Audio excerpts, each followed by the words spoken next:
독서와 복음을 들읍시다. 이사야서의 말씀입니다. 아모츠의 아들 이사야가 유다와 예루살렘에 관하여 한시로 받은 말씀. 세월이 흐른 뒤에 이러한 일이 이루어지리라. 주님의 집이 서 있는 산은 모든 산들 위에 굳게 세워지고 언덕들보다 높이 솟아오르리라. 모든 민족들이 그리로 밀려들고 수많은 백성들이 모여 오면서 말하리라. 자, 주님의 산으로 올라가자. 야곱의 하느님 집으로. 그러면 그분께서 당신의 길을 우리에게 가르치시어 우리가 그분의 길을 걷게 되리라. 이는 시온에서 가르침이 나오고 예루살렘에서 주님의 말씀이 나오기 때문이다. 그분께서 민족들 사이에 재판관이 되시고 수많은 백성들 사이에 심판관이 되시리라. 그러면 그들은 칼을 쳐서 보습을 만들고 창을 쳐서 낫을 만들리라. 한 민족이 다른 민족을 거슬러 칼을 쳐들지도 않고 다시는 전쟁을 배워 익히지도 않으리라. 야곱 집안나, 자, 주님의 빛 속에 걸어가자. 주님의 말씀입니다. 사도 바오로의 로마서 말씀입니다. 형제 여러분, 여러분이 구 예수님은 주님이시라고 입으로 고백하고 하느님께서 예수님을 죽은 이들 가운데에서 일으키셨다고 마음으로 믿으면 구원을 받을 것입니다. 곧 마음으로 믿어 의로움을 얻고 입으로 고백하여 구원을 얻습니다. 성경도 그를 믿는 이는 누구나 부끄러운 일을 당하지 않으리라 하고 말합니다. 유다인과 그리스인 사이에 차별이 없습니다. 같은 주님께서 모든 사람의 주님으로서 당신을 받들어 부르는 모든 이에게 풍성한 은혜를 베푸십니다. 과연 주님의 이름을 받들어 부르는 이는 모두 구원을 받을 것입니다. 그런데 자기가 믿지 않는 분을 어떻게 받들어 부를 수 있겠습니까? 자기가 들은 적이 없는 분을 어떻게 믿을 수 있겠습니까? 선포하는 사람이 없으면 어떻게 들을 수 있겠습니까? 파견되지 않았으면 어떻게 선포할 수 있겠습니까? 이는 성경에 기록된 그대로입니다. 기쁜 소식을 전하는 이들의 발이 얼마나 아름다운가. 그러나 모든 사람이 복음에 순종한 것은 아닙니다. 사실 이사야도 주님, 저희가 전한 말을 누가 믿었습니까? 하고 말합니다. 그러므로 믿음은 들음에서 오고 들음은 그리스도의 말씀으로 이루어집니다.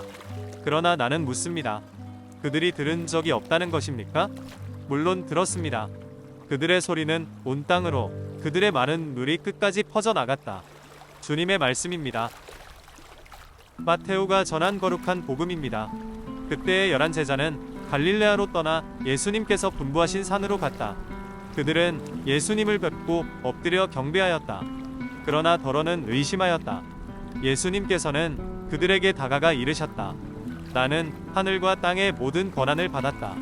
그러므로 너희는 가서 모든 민족들을 제자로 삼아 아버지와 아들과 성령의 이름으로 세례를 주고 내가 너희에게 명령한 모든 것을 가르쳐 지키게 하여라. 보라, 내가 세상 끝날까지 언제나 너희와 함께 있겠다. 주님의 말씀입니다.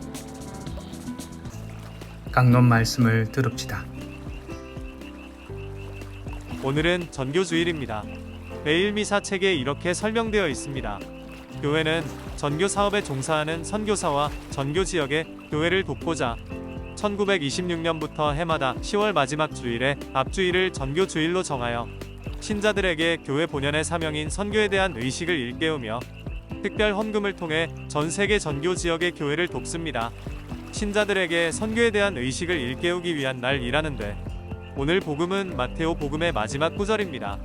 그런데 잘 읽고 들어보시면 제자들 가운데 더러는 예수님을 뵙고 의심하였다는 말을 떡하니 남겨두었습니다. 11 제자들 중 누가 그런 생각을 했을까 궁금해집니다. 혹시 나도 제자들 중 누군가처럼 그렇게 의심해도 괜찮을까? 라는 물음이 스쳐 지납니다. 그에 못지않게 복음의 다음 구절은 예수님의 말씀을 직접 인용합니다. 내가 너희에게 명령한 모든 것을 가르쳐 지키게 하여라. 세상 끝날까지 언제나 너희와 함께 있겠다. 그리고 예수님은 모든 민족들을 제자로 삼고 아버지와 아들과 성령의 이름으로 세례를 주라는 말씀을 명령이라며 남기셨습니다.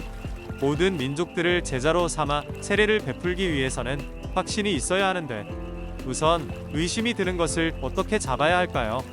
그 의심을 확신으로 바꾸기 위해 무엇을 해야 할까요?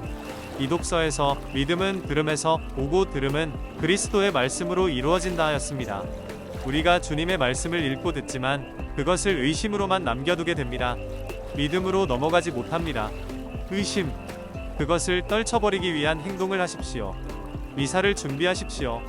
준비한 만큼 떨쳐버릴 수 있을 것입니다.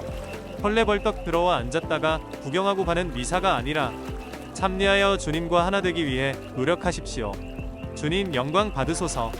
다시 한번 더 선교 사명을 일깨우기 위해 나 자신의 몸에 십자성호를 새기고 주님의 말씀을 실천하여 언제나 우리와 함께 하시는 주님에 대한 의심을 떨쳐버리는 한 주간이 되길 빕니다.